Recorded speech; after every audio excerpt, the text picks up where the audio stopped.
the houses that like to quote the number of services that are closing. If we went down and drilled into the figures and actually met and talked to those people, they're closing because they're coming to retirement age. And the number of services coming on stream is actually exceeding those closing.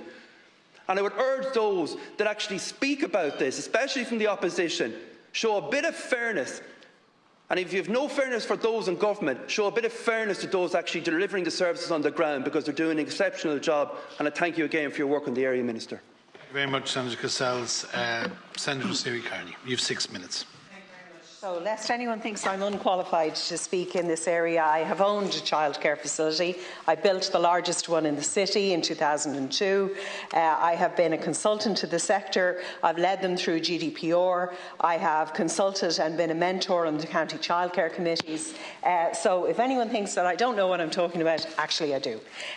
So when I speak and when I meet with services, I do understand their challenges. I've gone in and I've been appointed by different county councils around the country to go in and troubleshoot where services are in financial difficulty and to manage them out of crises. When there have been scandals, I have been asked to go in and fix and regulate, all in the support of parents and, most importantly, in the precious children. So we have been on a trajectory for a very long time. We're beginning with the ECHI scheme of ensuring that there is serious state intervention into the funding of childcare, because, first of all, our children deserve to be completely and utterly supported, and that is right. And that those early years are precious, developmental, formative years that need intervention and support. We see that if we have early intervention, that so much can change in the trajectory and the support of a child in their life. So from that perspective, we've been on a good programme from the early years, the ECHI funding, then through to amplifying that during COVID, then bringing in core funding. I completely support core funding. It's fantastic. It's a huge intervention, really brilliant. But are there difficulties in it? Yes, there are. Yes, there are. There are services, and they're not all these huge big ones, and some of them are owned by pension funds, and I don't support them being increased in their profit. But there are services that have been caught in their 2019 fees that have then were caught with the fee freeze during COVID, and then they've been caught with the fee freeze during core funding. And while I appreciate that there is an intervention coming in September and that there is a mechanism coming, I do appreciate that.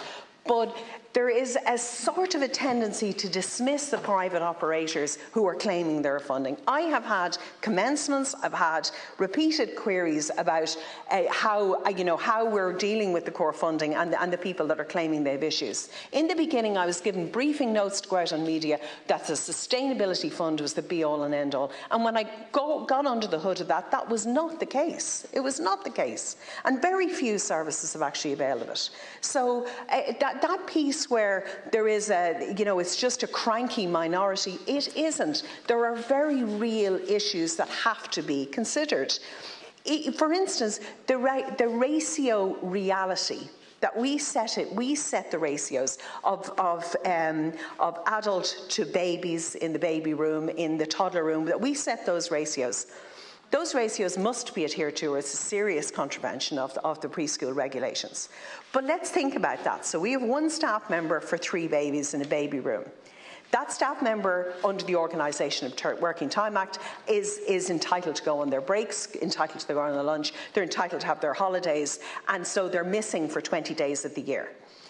Those days must be covered. So there has to be a second staff member for those 3 babies to cover all of that. There have to be additional staff members. It's not as straightforward as it looks. That is costly. You have to have people who are covering breaks to make sure that all of these things are done. So there is a reality in the provision of childcare. We need to drill down, and that granular detail has to be considered in light of escalating costs, energy costs, in light of all of these things. We really need to do that, and we need to sit down very seriously with the people that are saying they're in difficulty, because the vast majority of them aren't people who, they're not in it for massive profits. They're in it because they're dedicated to childcare. We have a neighbour who owns 2 creches, and every day of her week, every waking moment is ploughed into ensuring they're the best childcare providers that they can be.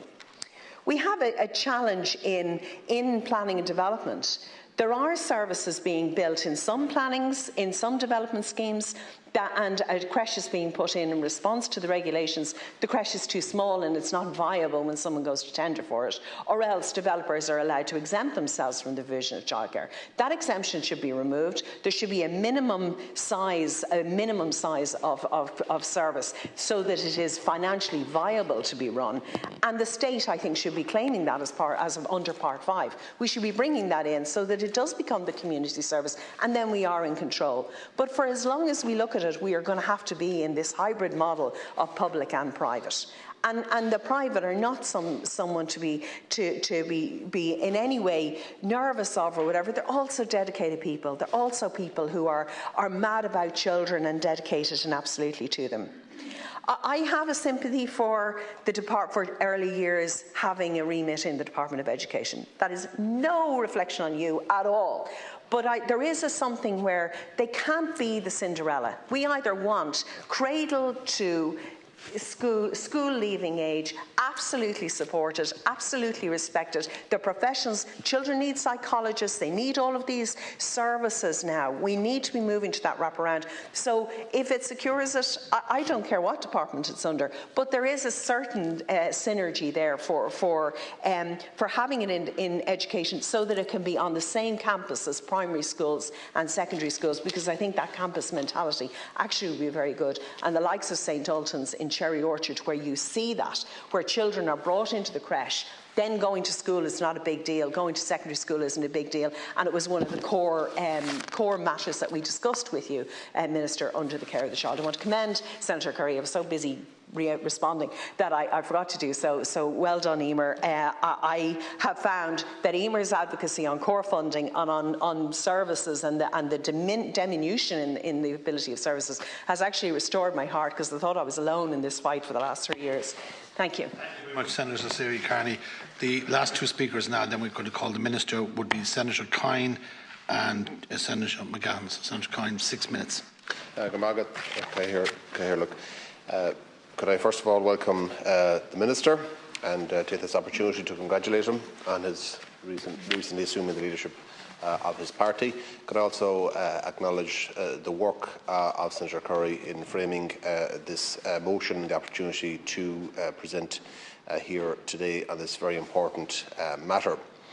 I think it's safe to say in the recent elections going around, even this city where I canvassed for some local election candidates, and particularly some of the newer estates,